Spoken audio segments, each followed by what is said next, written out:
लिंग, ये लिंग की जो आकृति है, ये पाषाण का जो स्वरूप बना हुआ है, क्या ये भगवान नारायण के पिता हो सकते हैं? किसी के घर में और किसी के दिल में घुसना, प्रवेश करना बहुत कठिन। आप इतने लाखों की संख्या में आए हो, अगर आपके हृदय में शंकर जी की भक्ति प्रवेश कर गई है, आपके हृदय में, अगर आपके दिल में भगवान शंकर की भक्ति पहुंची है, तो समझ लेना कि इसको पहुंचाने वाला कोई दूसरा नहीं, स्वयं देवाधिदेव महादेव हैं, जो तुम्हारे हृदय में इस भक्ति को पहुंचा दिया। शंकर के सिवा कोई आपके हृदय में भक्ति को प्रवेश नहीं करा सकता। भगवान ब्रह्मा जी हंसने लगे, क्या ये जो अग्नि का खंभ प्रकट हुआ है, इसमें से नारायण के पिता प्रकट हो गए, भगवान विष्णु के पिता? भगवान ब्रह्मा जी ने भगवान विष्णु जी से कहा कि आपके पिताजी का सिर कहाँ है, उनके चरण कहाँ है?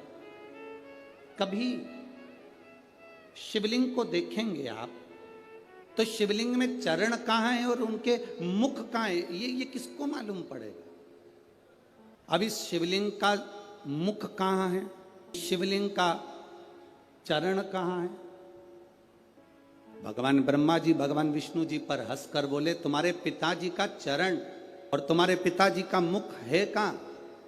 ब्रह्मा जी जब हंसे तो भगवान विष्णु ने कहा, मैं नहीं जानता कि मेरे पिता का मुख कहाँ है, मेरे पिता का चरण कहाँ है, पर इतना जरूर कहता हूँ, भगवान नारायण कहते हैं पिता का मुख, पिता का चरण, इससे मतलब नहीं होना चाहिए।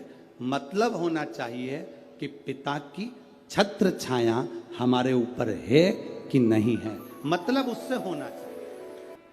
भगवान ब्रह्मा जी ने भगवान विष्णु से कहा कि मैं आकाश में जाता हूं और भगवान शंकर का सिर देखकर आता हूं, तुम पताल में जाओ और भगवान शंकर का चरण देखकर आओ।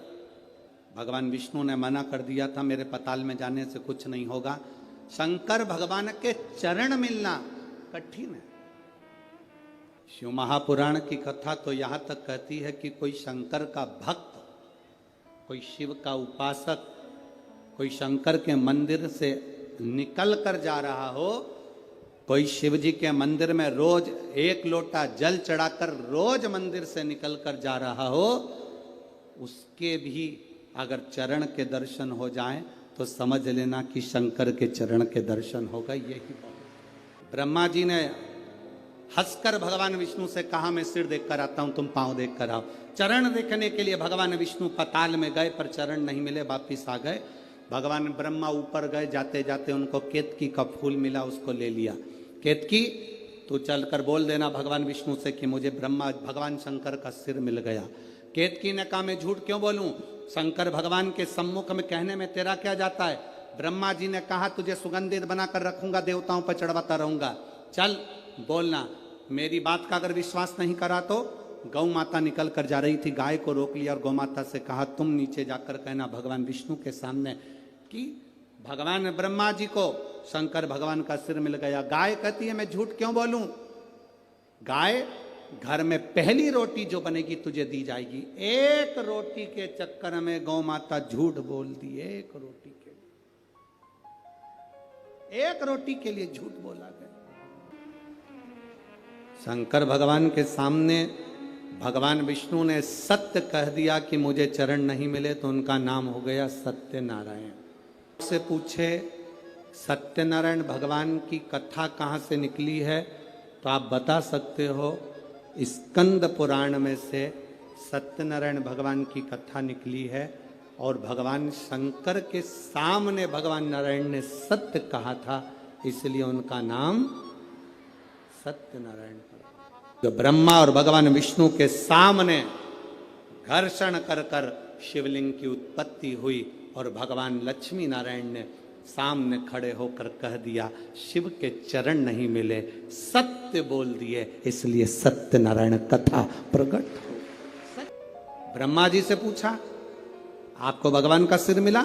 हाँ। ना मानो तो केतकी के फूल से पूछो। केतकी के फूल ने झूठ बोल दिया, श्राप दे दिया भोलेनाथ ने, तू मेरे पर कभी नहीं चढ़ेगा।